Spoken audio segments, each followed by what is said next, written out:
Guys and gals, Never here from Dragwing Game, and it's something on Twitter, the Gaming Drag. Today I'm coming back at you with a Let's Play episode of Conway, Wolf's Path. So let's go ahead and jump right back into it, shall we? Alarm chain, you were up, and let's go! Alrighty, there we go. Alright. I took the necklace out of his hand and nearly spat in his face. It's hard to imagine the scrupulous cheetah spitting, but by the animated waving of her tail, the memory is an exciting one.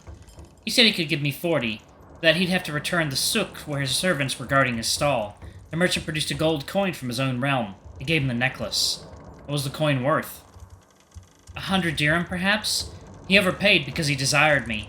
Areski stormed off in a huff. The merchant went back to his residence. She seems conflicted about the story. You're pretty certain you know why. She doesn't want to admit the truth. She enjoyed every moment of it. That night, Areski put it back around my neck. He'd slipped it from the merchant without the man noticing. I felt very clever. A part of her, you sense, knows that she should feel guilty about the theft. It's not quite enough to hide the ghost of a quirky smile. That wasn't the only time. There was a romance to it, you must understand. It seems, well, if you don't mind me saying, it doesn't really seem like you. It wasn't. It was a different me, and the only time that I could be that woman. I still don't know what we were. Accomplices? Lovers? He told me that I could be anything. He looked at my hands and said they could be a scribe's hands, or a surgeon's hands. He said that I was no more bound to one form, one destiny, than the sand dunes were bound to one form or destiny. And I believed him. I believe him. In spite of everything, when he says it, I believe him. That's why I... She trails off, looking at the piece of paper. But you could. You did become a surgeon. I know I'm never going to be able to do that, so... He was right, wasn't he? Nearly. I could be nearly anything. Couldn't be his. Did you want to be? Sometimes I did. She looks away, her face momentarily darkening. Sometimes I do, but what I wanted was never going to be the only factor. It mattered more than that. In my culture, family is everything. Rajeeyah bint Yusuf means Rajeeyah, the daughter of Yusuf. Do you know your great-grandfather's name? Or his father's? You shake your head. My father is Abu Khalid Yusuf ibn Mansar ibn Sid ibn Nasif ibn Jara al-Malilha. Could keep going, but, well... What it comes down to is this. My family would never permit me to marry an outsider. A Berber at that. You know the word barbarian? It's the same word. That's why they call the Amazigh. Areski told me that I did not need my family, and I believed him about that too. One day a letter came to me from Abat, a town in the north. The European order there said they were pleased to accept me as a student, recommended as I was by an Eastern Sultan.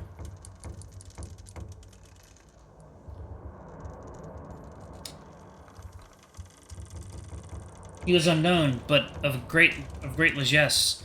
He even included a gift to demonstrate his sincerity. A gift? Or a bribe? Rajeeyah smiles knowingly. Areski? Yes. My father was unhappy. Maybe he guessed? He let me go, though. I learned medicine there. Even after the Sultan stopped writing to let me continue. When I saw Areski again, he was sincerely proud of me, I think. But he also suggested that, with what I'd learned, I could be a masterful alchemist. They're always in demand. Or a peddler of nostrums and cure-alls. Or the inventor of an elixir of youth. You get the idea. If I wanted to travel, well, think of how convincing we could be. 2 mysterious travelers from North Africa bearing our ancient texts and wisdom. Any number of European courts would have hosted us, it was true. I just didn't... I didn't want to be that. Not anymore.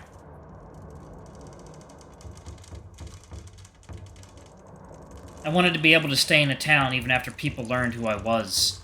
And it turned out that I was good at being a surgeon. As good as I ever was at being a swindler. But sometimes... you still miss him. And well, now I guess it is at the point where I am unsure where we stand. Whether it still is a relationship or if ever it truly was, I don't know. I guess it's just making me nervous being this close to setting my paws back on Moroccan soil. Back home. And I'm feeling the need to get this off my chest. I'm sorry. I would everyone. I won't apologize. If talking about it helps, then I can take over the role of the ship's doctor for a moment. Though I don't have it in my power to hand you the rum. You try to bring some levity into it, without much of a reaction. I think he does care about me. He told me he would do whatever I wanted. I told him to stop. But again and again he would disappear or be on the run, but more than he cared about me, he cares about those close to him in his own way. Sometimes when he left, it was because they needed help. Money to bribe a local official who was detaining them, or something more direct. Someone quick with a blade. At some point I told him that I had a brighter future. We could never speak again. She shakes her head. I suppose I meant all of it at the time. I'd probably feel the same way if my partner kept on disappearing again and again. He never told you why? No. But I knew. He never made it too much of a secret to me that when his family comes calling, he comes to help. It does sound like it hasn't been smooth sailing for you. I guess at least you two are keeping in touch. Your eyes linger on the crumpled papers. With some difficulty, it seems. You know that by now. I wouldn't have left if there weren't difficulties. I guess relationships always require some effort. Second, y'all. Water time.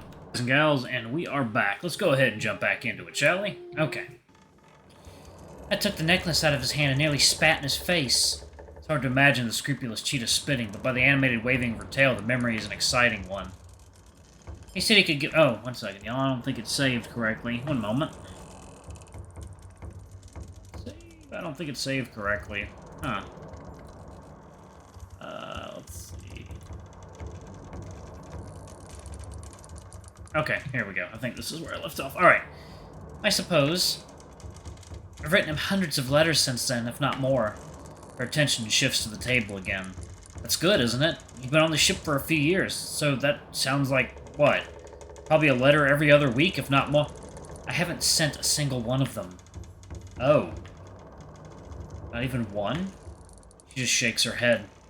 Even this one. She takes the sheet of paper and lifts it from the table, reading it in silence. I have written this letter 100 times, maybe more, yet I cannot get it right. It almost feels like there's something in me that doesn't want to get it right. I wish I knew the solution. I don't expect you to, James. I just appreciate the set of ears. Still, all of a sudden you realize how tense you have become, and you take a slow breath. I think I should visit him again even after how long it's been. Only to ask how he's doing. But you're afraid of what he might say. Or rather, what he might not say. She leans back in the chair, staring at the ceiling. If only he could simply be waiting there when we arrive and take the decision from me. Does he write to you? Well, between the two of us, I travel further, at more inconvenient times and in more inconvenient fashions. Who knows what port I'll call it next? I can't expect him to write. This is an important decision! Wolf, there we go, okay. That is an important decision. So, yeah. Alright, suggest that... She could do better, suggest that it's time to move on. Suggest that she keeps trying. I don't know. She seems like she's still really into him, in my personal opinion. Like, it seems like she really wants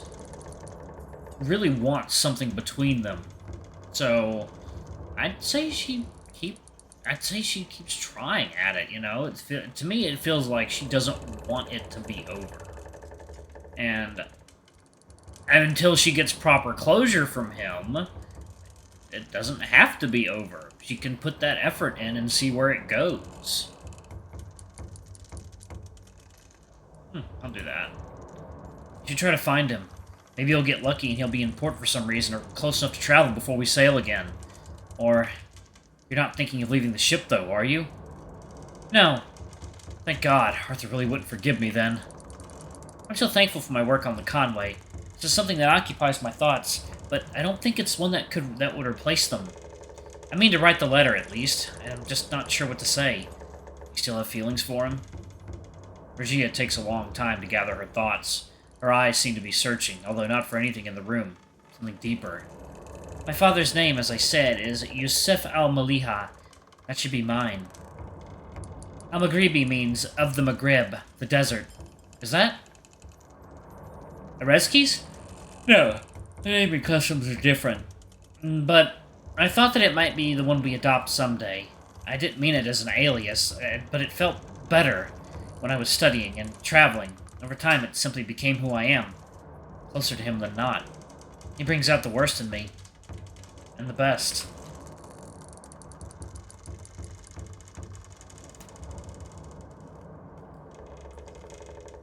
Napkin, if you could stop sticking to the fucking cup, that would be wonderful. Okay. Alright. You should tell him that then. Obviously, you haven't forgotten him. Perhaps there's a way that things could work out for you.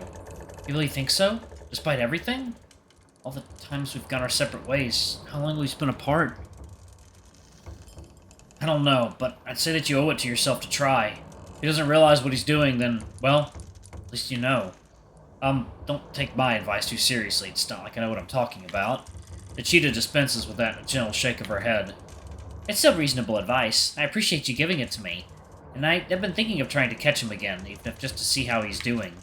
I suppose I should try once again and see what happens. He'll be tying up soon enough, and then there'll be plenty to do. I'm looking forward to it now. Try to enjoy yourself, too. Thanks for lending an ear, James. I really am happy that you'll be leaving with us when we sail again. My pleasure. And believe me, I am as well. Saturday, June 18th, 1791. Day 13. Day they encounter the Kraken. I don't know. Who knows in this game? The rest of the day passes quietly. Mercifully so. You're glad to be kept busy, helping to reset the sails after the storm and steering the ship back on course.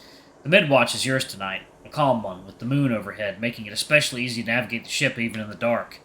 It seems many aboard are taking the chance to enjoy the open air after being huddled below during the storm. Some are hanging their clothes to dry, others inspect the ship for seaworthiness. A few simply linger, enjoying the quiet. The deck seems to be a favorite spot for those you've come to know better. Perhaps you could join them? Who do you want to join up with? Join up with Rajeeyah and Wolf, who appear to make the most of the night in a quiet corner of the ship. Now that the Conway is out of the storm, the clear skies and calm seas have put the crew in a better mood. The sense of relieved tension is palpable. Napkin, I'm warning you. Little fucker. Okay. Even still, and with port drawing near, you want to make sure that you've earned your place on the ship. You carry yourself through your watch with as much diligence as you can muster. The same, you think to yourself, cannot be said for some of the others. They're not lackadaisical, but to be sure, but they're also clearly working with one eye on the prospect of safe harbor. Perce, one of the more experienced sailors, is working on one of the lines with another sailor. He bends down to check the tension on one of the blocks, but you can tell the topic of discussion is not trimming the Conway. You could be, I bet. We could be the first to plant a flag. I forget what voice I did for Perce. It's been a while. Anyway, I'm going to go ahead and pause it right there, y'all. Thank y'all so much for watching. Don't forget to like, comment, subscribe, ring that notification bell, and check out our Patreon, YouTube memberships if you can. It always helps. Anyway, I love you all, and I'll see y'all in the next video. Bye-bye!